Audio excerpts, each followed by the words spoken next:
राष्ट्रपति रामनाथ कोविंद ने शिक्षक दिवस के मौके पर आज देश भर के 47 उत्कृष्ट शिक्षकों को शिक्षा के क्षेत्र में उल्लेखनीय कार्य करने पर राष्ट्रीय पुरस्कार से किया सम्मानित।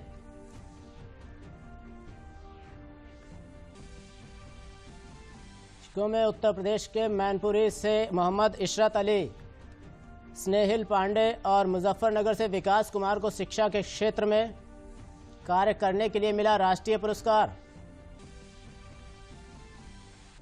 प्रधानमंत्री नरेंद्र मोदी ने ट्वीट करके शिक्षकों को शिक्षक दिवस पर दी शुभकामनाएं। पीएम ने कहा, विचारों को आकार देने और राष्ट्र के निर्माण में योगदान के लिए देश मेहनती शिक्षकों का है आभारी। प्रदेश में कोरोना संक्रमित मरीजों की संख्या पहुंची 2.5 लाख के पार। शुक्रवार को कोरोना के 6,193 नए मामले सामने आए। अब तक प्रदेश में कुल 3,762 मरीजों की कोरोना से हुई मृत्यु। नमस्कार, मैं हूं योगेश शर्मा। अब देखिए मेरे साथ समाचार विस्तार से। आज शिक्षक दिवस है, जो महान शिक्षाविद और देश के पूर्व राष्ट्रपति डॉक्टर सर्वपल्ली राधाकृष्णन के सम्मान में हर साल 5 सितंबर को मनाया जाता है। शिक्षक दिवस के मौके पर हर साल देश के सर्वश्रेष्ठ शिक्षकों को राष्ट्रीय शिक्षक पुरस्कार से सम्मानित किया जाता है। इस बार देश भर के 47 उत्कृष्ट शिक्षकों को शिक्षा के क्षेत्र में किए गए उल्लेखनीय कार्यों की वजह से राष्ट्रीय अवार्ड से सम्मानित किया गया। पुरस्कार वितरण समारोह को संबोधित करते हुए राष्ट्रपति रामनाथ कोविंद ने कहा कि कोविड-19 महामारी के दौरान देश में ऑनलाइन शिक्षण को बढ़ावा मिला है। ऐसे में सुनिश्चित करना होगा कि डिजिटल माध्यम से पढ़ाई करने के साधन ग्रामीण, आदिवासी और दूर दराज के क्षेत्रों में भी उपलब्ध हों।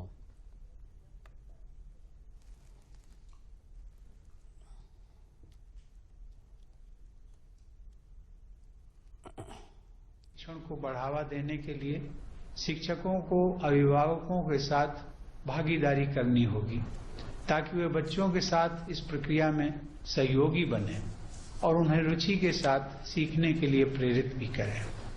आप सबको अपने विकास के लिए शिक्षा में हो रहे बदलावों के बारे में जानना होगा और इसके लिए लगातार डिजिटल तकनीक का उपयोग करना होगा। हमें यह भी सुनिश्चित करना है कि डिजिटल माध्यम से पढ़ाई करने के साधन ग्रामीण, आदिवासी और दूर दराज के क्षेत्रों में भी हर वर्ग के हमारे बेटे बेटियों को प्राप्त हो सके।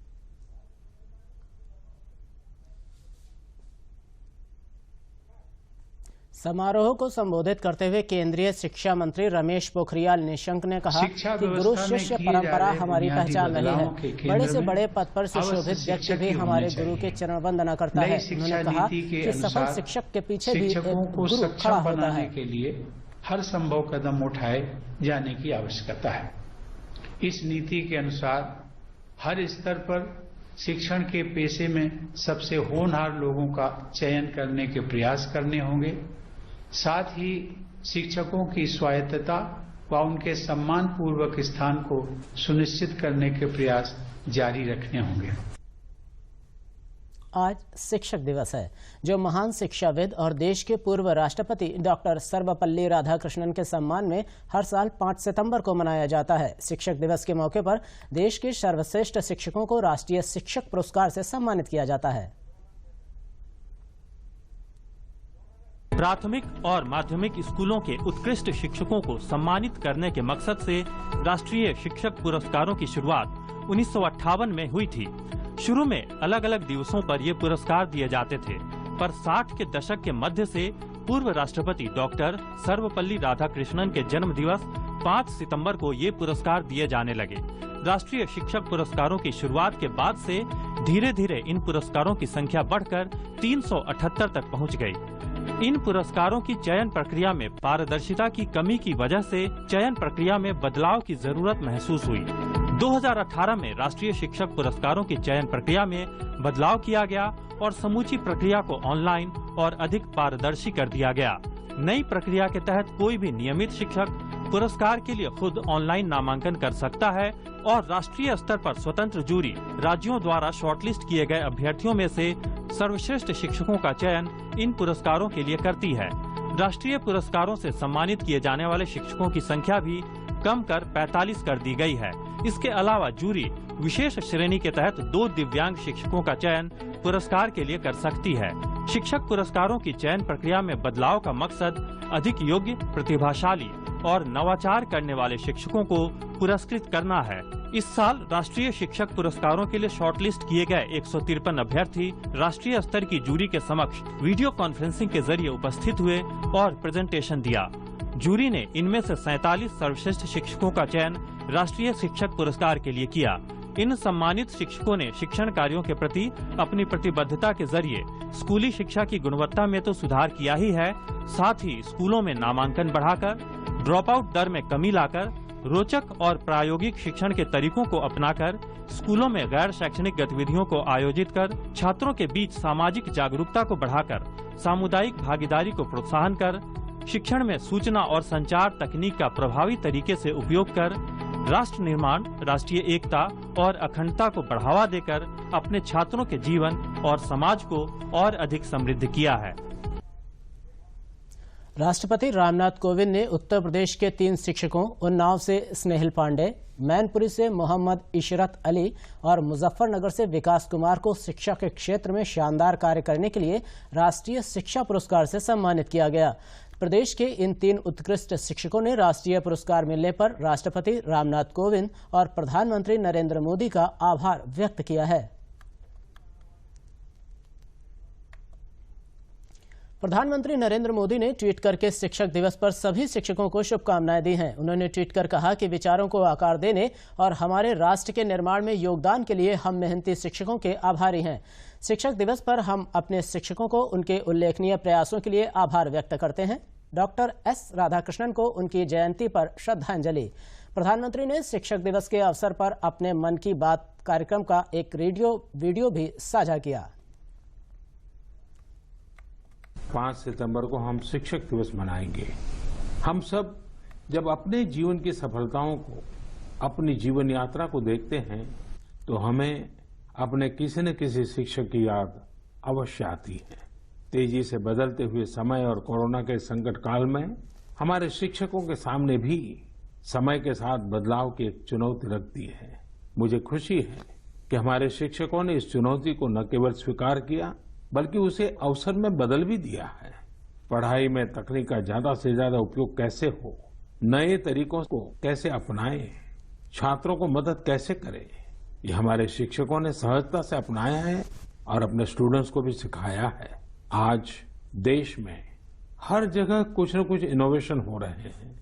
शिक्षक और छात्र मिलकर कुछ नया कर रहे हैं।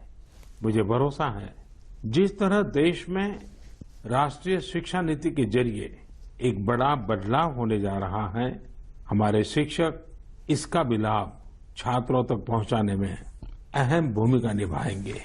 साथियों और विशेषकर मेरे शिक्षक साथियों, वर्ष 2022 में हमारा देश स्वतंत्रता के 75 वर्ष का पर्व मनाएगा। स्वतंत्रता के पहले अनेक वर्षों तक हमारे देश में आजादी का जंग, उसका एक लंबा इतिहास रहा है। इस दौरान देश का कोई कोना ऐसा नहीं था जहां आजादी के मतवालों ने अपने प्राण न्योछावर न किए हों, अपना सर्वस्व त्याग न दिया हो। ये बहुत आवश्यक है कि हमारी आज की पीढ़ी, हमारे विद्यार्थी आजादी की जंग, हमारे देश के नायकों से परिचित रहे, उसे उतना ही महसूस करें। अपने जिले से, अपने क्षेत्र में आजादी के आंदोलन के समय क्या हुआ, कैसे हुआ, कौन शहीद हुआ, कौन कितने समय तक देश के लिए जेल में रहा, ये बातें हमारे विद्यार्थी जानेंगे तो उनके व्यक्तित्व में भी इसका प्रभाव दिखेगा। इसके लिए बहुत से काम किए जा सकते हैं जिसमें हमारे शिक्षकों का बड़ा दायित्व है। जैसे आप जिस जिले में हैं, वहां शताब्दियों तक जो आजादी का जंग चला, उन आजादी के जंग में वहां कोई घटनाएं घटी है क्या, इसे लेकर विद्यार्थियों से रिसर्च करवाई जा सकती है। उसे स्कूल के हस्तलिखित अंक के रूप में तैयार किया जा सकता है। आपके शहर में स्वतंत्रता आंदोलन से जुड़ा कोई स्थान हो तो छात्र छात्राओं को वहां ले जा सकते हैं। किसी स्कूल के विद्यार्थी ठान सकते हैं कि वो आजादी के 75 वर्ष में अपने क्षेत्र के आजादी के 75 नायकों पर कविताएं लिखेंगे, नाट्य कथाएं लिखेंगे। आपके प्रयास देश के हजारों लाखों अनसंग हीरोज को सामने लाएंगे। जो देश के लिए जिए, जो देश के लिए खप गए, जिनके नाम समय के साथ विस्मृत हो गए, ऐसे महान व्यक्तित्वों को अगर हम सामने लाएंगे, आजादी के 75 वर्ष में उन्हें याद करेंगे, तो उनको सच्ची श्रद्धांजलि होगी। और जब 5 सितंबर को शिक्षक दिवस मना रहे हैं, तब मैं मेरे शिक्षक साथियों से जरूर आग्रह करूंगा कि वे इसके लिए एक माहौल बनाएं, सबको जोड़ें और सब मिलकर के जुट जाएं। शिक्षक दिवस के अवसर पर केंद्रीय शिक्षा मंत्री रमेश पोखरियाल निशंक ने देशवासियों को शुभकामनाओं के साथ संदेश दिया। मैं शिक्षक दिवस के अवसर पर आप सभी को बहुत सारी बधाई और शुभकामना देना चाहता हूं। मैं समझता हूं कि हम सब के जीवन में शिक्षकों की बहुत ही अहम भूमिका रही है। हमारे भारत की संस्कृति में कहा, गुरुर् ब्रह्मा गुरुर् विष्णु, गुरुदेवो महेश्वरः, गुरु साक्षात परम ब्रह्म, तस्मै श्री गुरुवे नमः। गुरु का शीर्ष स्थान रहा है, क्योंकि गुरु रास्ता दिखाने वाला गुरु, अज्ञान के अंधकार को मिटाने वाला गुरु, एक योद्धा की भूमिका निभाई। बच्चे को किस तरीके से ऑनलाइन एजुकेशन दे करके और अभिभावक और अध्यापक ने मिल करके 25 करोड़, 30 करोड़, 33 करोड़ छात्र छात्राओं को ऐसी स्थिति में संभाला जबकि लोग घरों पर कैद हो गए थे। हमारे देश के महामहिम राष्ट्रपति जी, जिनको अभिनंदित कर रहे हैं, राष्ट्रीय सम्मान से जो सम्मानित हो रहे हैं, उन सभी अध्यापक भाई और बहनों का मैं अभिनंदन करता हूं। एक बार मैं शिक्षक दिवस के इस पुनीत अवसर पर, प्रेरणा के दिवस के अवसर पर, जो हमारे लिए पवित्र दिन है, जो हमारे लिए प्रेरणा का दिन है, जो हमारे गुरुजनों को अभिनंदित करने का दिन है, इस अवसर पर मैं आप सबको बहुत सारी बधाई देता हूं। शिक्षक दिवस के अवसर पर केंद्रीय सूचना एवं प्रसारण मंत्री प्रकाश जावड़ेकर ने ट्वीट करते हुए पूर्व राष्ट्रपति डॉक्टर सर्वपल्ली राधाकृष्णन की जयंती पर उन्हें नमन किया है और सभी देशवासियों को शिक्षक दिवस की शुभकामनाएं भी दी हैं। उन्होंने कहा कि स्कूल से विश्वविद्यालय तक 1 करोड़ शिक्षक देश की अगली पीढ़ी को सक्षम बनाते हैं। सुप्रीम कोर्ट ने शुक्रवार को नीट और जेईई मेंस परीक्षाओं पर रोक लगाने से इनकार कर दिया। 17 अगस्त के फैसले पर पुनर्विचार के लिए 6 गैर भाजपा शासित राज्यों की याचिका को उच्चतम न्यायालय ने खारिज कर दिया। न्यायमूर्ति अशोक भूषण, BR गवई और कृष्ण मुरारी की पीठ ने याचिका पर सुनवाई के लिए इसे सूचीबद्ध करने का अनुरोध अस्वीकार कर दिया।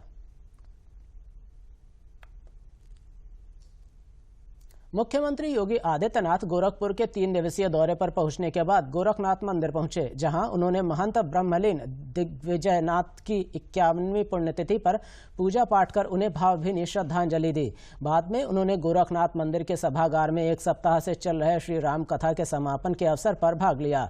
इस अवसर पर साधु संत और महात्मा भी उपस्थित रहे। मुख्यमंत्री ने श्री राम कथा के समापन के अवसर पर कहा कि ब्रह्मलीन महंत दिग्विजयनाथ और ब्रह्मलीन महंत अद्वैतनाथ का सपना राम मंदिर का निर्माण हो।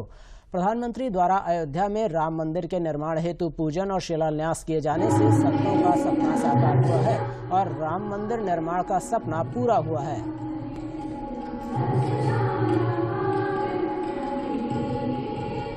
अयोध्या में भगवान राम के भव्य राम मंदिर के निर्माण का मार्ग प्रशस्त होना चाहिए। इन दोनों महापुरुषों के उस पावन जयंती वर्ष के अवसर पर ये दोनों यह कार्य भी सिद्ध होता हुआ दिखाई दिया। और 5 अगस्त को जब देश के यशस्वी प्रधानमंत्री श्री नरेंद्र मोदी जी द्वारा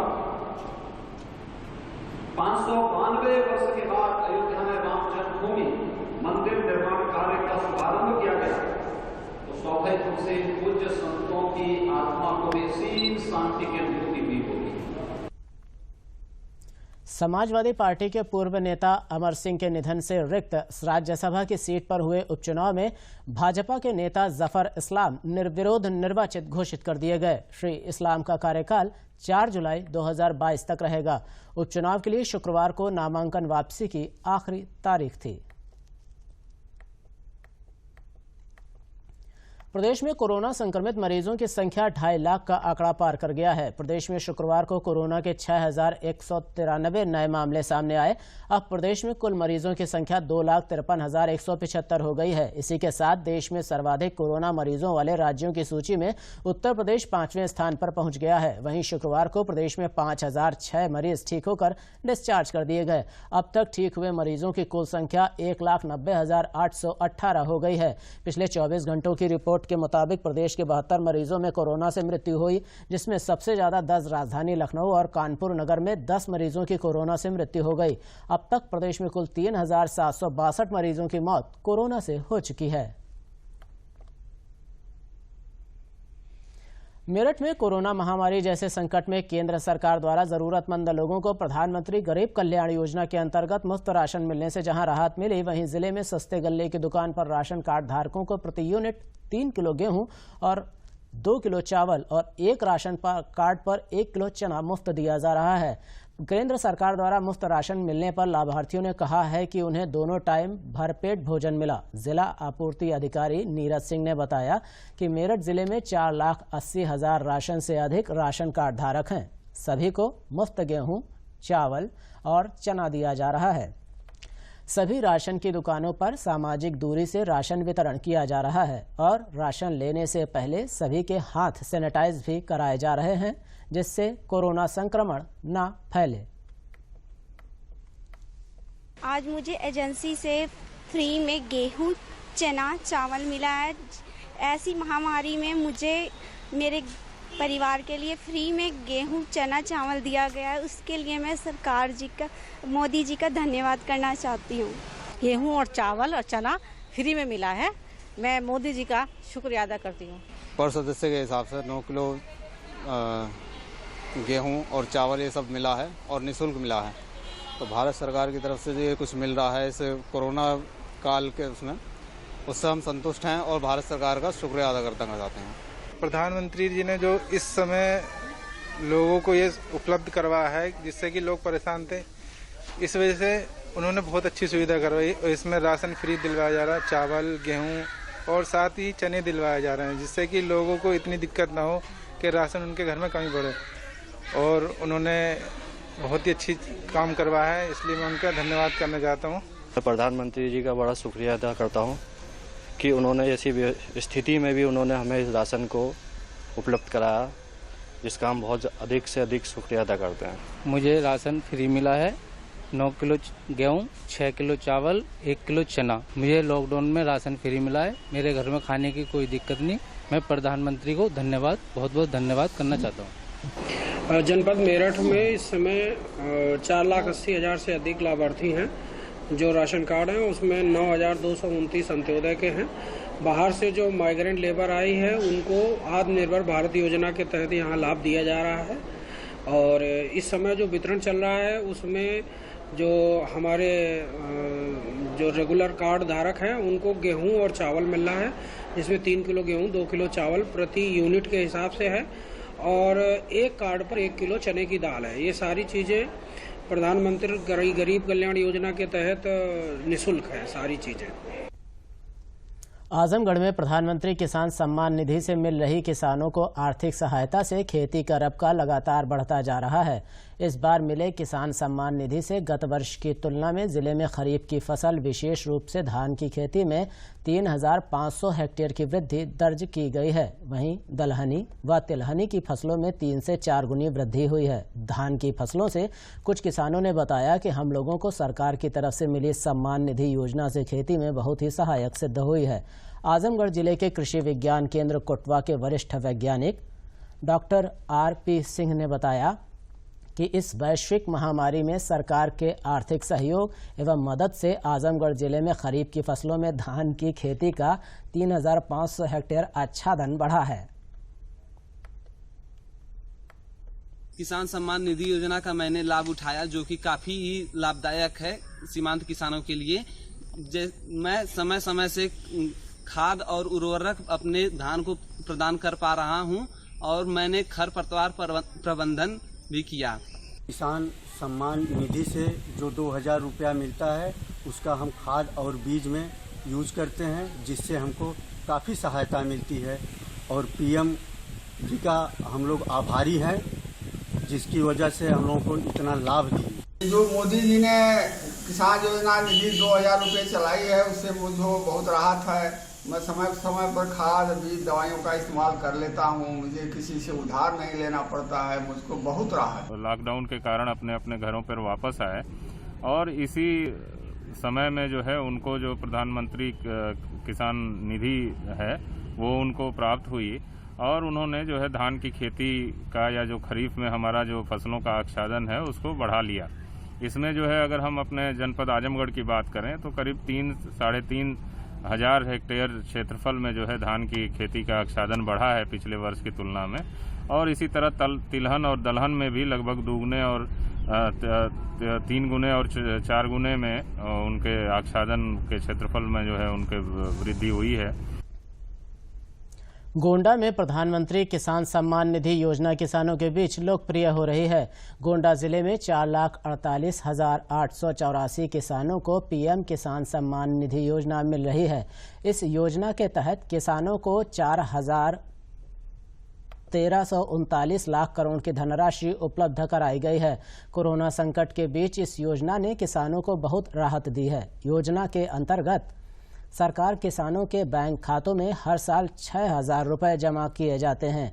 किसान के बैंक खाते में यह राशि 3 बराबर किश्तों में डाली जाती है। उप निदेशक कृषि गोंडा डॉक्टर मुकुल तिवारी ने बताया कि गोंडा में 4,48,884 किसानों को प्रधानमंत्री हमारा लोगों का खेती बाड़ी नहीं हो पाया, उसमें उससे कुछ खर्चा हमारा हल हुआ, फिर खेती बाड़ी में कुछ लगाए, इससे हम लोगों को बहुत बड़ा राहत मिला।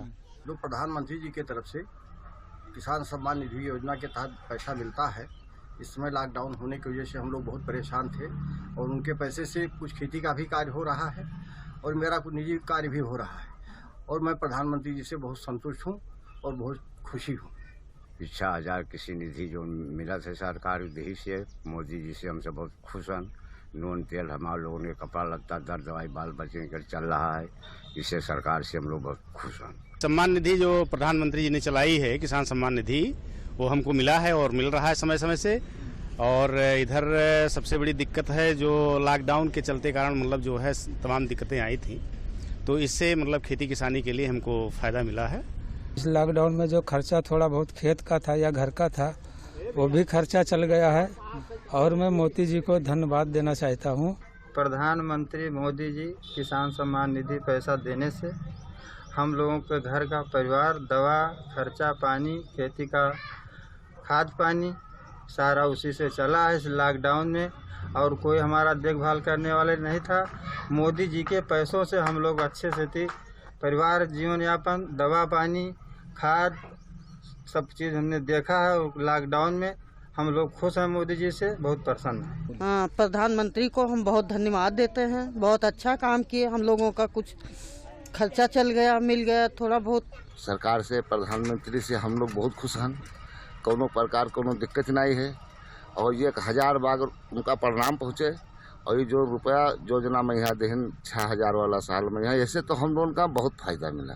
ये 2 महीने के बंदी में हम वहाँ खर्च चलाई, हर तरीके के दर दवाई के और कोनो खर्च चला वहाँ नून तेल हमारे लोगों चलाई दे, और जो योजना निकल उससे हम लोग बहुत खुश हैं, कोनो हमें लोगों को दिक्कत नहीं, हम प्रधानमंत्री से बहुत खुश हैं। अभी तक किसान सम्मान निधि में जनपद गोंडा में 10/11 के सेंसस पे 5,02,77 किसान चिन्हित किए गए थे, लेकिन हमारे जनपद में 5,83,000 किसानों का पंजीकरण हो चुका है, जिसमें 5,70,000 किसानों का लॉक डाटा हो चुका है। उसमें से 5,11,000 डाटा पात्र पाया गया है और उसमें से 4,48,864 किसानों को सम्मान निधि का लाभ दिया जा चुका है।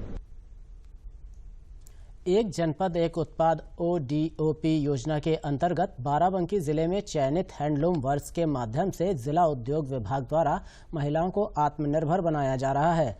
ODOP टूल किट योजना के माध्यम से हथकरघा का जरूरतमंद महिलाओं को 10 दिवसीय प्रशिक्षण देकर निःशुल्क टूल किट भी उपलब्ध कराई गई। महिलाएं स्वयं का रोजगार स्थापित कर स्वावलंबी बन सकें। साथ ही कोरोना संकट के समय जिले के हैंडलूम कारोबार के माध्यम से जिले में बढ़ रही बेरोजगारी पर अंकुश लगाने की योजना कारगर साबित हो रही है। जिले में करीब 12,000 से अधिक हैंडलूम वर्क्स के छोटे बड़े कारखाने लगे हैं, जिनके माध्यम से जनपद की करीब 10,000 से अधिक महिलाएं रोजगार पाकर अपनी आजीविका चला रही हैं।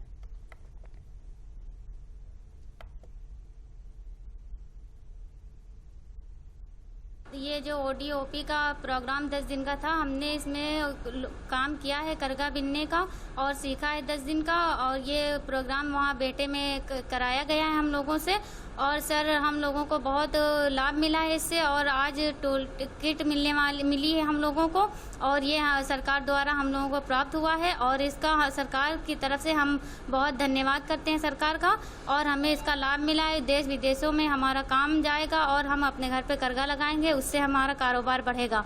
सरकार का बहुत बहुत धन्यवाद। हम लोग वहाँ ट्रेनिंग पर जाए, 10 दिन की ट्रेनिंग हुई, काम सीखे, कपड़ा भी बुने, और ये जो सरकार कर रही है अच्छा कर रही है। हम लोगों की रोटी मिल गई है। अपने यही में करके अपना कारोबार बढ़ाना है। ऐसे में बच्चे थे सब पढ़ रहे हैं, यही में अपना पेट चला करे हैं। और बहुत अच्छा कह रहे हैं, इनका धन्यवाद बोला। जैसे ODOP टूल किट योजनाओं में हम लोगों ने इस समय लगभग 250 लोगों को प्रशिक्षण दिया। वित्तीय योजनाओं के माध्यम से जो ODOP वित्तीय पोषण योजना है, उससे उनको लोन दिया जाए और इस तरह से महिलाओं को आत्मनिर्भर बना के समाज के लिए मिसाल कायम करना। उत्तर प्रदेश BEd संयुक्त प्रवेश परीक्षा 2020-22 के परिणामों की घोषणा आज की जाएगी। ये परिणाम लखनऊ विश्वविद्यालय की वेबसाइट www.lkouniv.ac.in पर देख सकते हैं।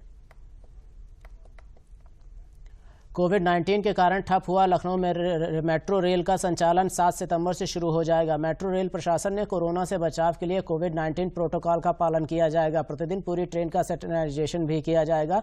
आरोग्य सेतु और सोशल डिस्टेंसिंग का भी पूरा पालन किया जाएगा। इस संबंध में सावधानियों को लेकर मेट्रो रेल कॉरपोरेशन के प्रबंधक निदेशक कुमार केशव ने दूरदर्शन के संवाददाता आशुतोष शुक्ल से बातचीत की। कोविड-19 के चलते बंद पड़ी मेट्रो 7 तारीख से लखनऊ की पटरियों पर फिर से दौड़ने जा रही है, लेकिन महामारी के कारण लोगों को बचाने के लिए क्या कुछ प्रबंध किया है मेट्रो रेल प्रशासन ने। हम बात करते हैं, हमारे साथ प्रबंध निदेशक लखनऊ मेट्रो रेल कॉरपोरेशन के कुमार केशव जी हैं। 7 तारीख से फिर से एक बार रेल पटरियों पर होगी और जो स्टेशन सुनसान थे उन पर चहल पहल बढ़ेगी। क्या कुछ आपने तैयारियां कर रखी हैं? लखनऊ मेट्रो जो है वो सिटी का प्राइड है, एक ब्यूटीफुल गिफ्ट है by the government to the people of Lucknow. और कोविड की सिचुएशन की वजह से बहुत सारी स्पेशल प्रिकॉशंस अब ली जानी हैं जो हम लोग इम्प्लीमेंट कर रहे हैं। उसमें एक सबसे बड़ी चीज़ है कि क्लीनलीनेस अभी तक होती थी, लेकिन अब हमें सैनिटाइजेशन भी करना है। तो सारे स्टेशन और सारी ट्रेन्स जो मेट्रो की जो डिपो में आएंगी ट्रेन्स, ये सब रात में क्लीनलीनेस के बाद सैनिटाइज की जाएंगी। तो जब सुबह आप मेट्रो स्टेशन में दोबारा आएंगे तो सारा एरिया फिर सैनिटाइज्ड होगा। इसके अलावा जो कॉमन टच पॉइंट्स हैं, जैसे टिकट काउंटर्स हैं, TVMs हैं, गेट्स हैं या ट्रेन के हैंडल्स हैं, या जहाँ लोग बैठ रहे हैं ट्रेन में, उन एरियाज़ को भी हम दिन में भी मुंशीपुली एंड पे जब राउंड ट्रिप करके आएंगी ट्रेन्स, तो एक सर्टेन फ्रीक्वेंसी पे उनको भी हम सैनिटाइज करते रहेंगे ताकि एक से कोई इन्फेक्शन दूसरे को ट्रांसमिट ना हो। इसी के साथ समाचारों का बुलेटिन यहीं समाप्त होता है। मैं आपसे चाहूंगा फिलहाल इजाजत। नमस्कार।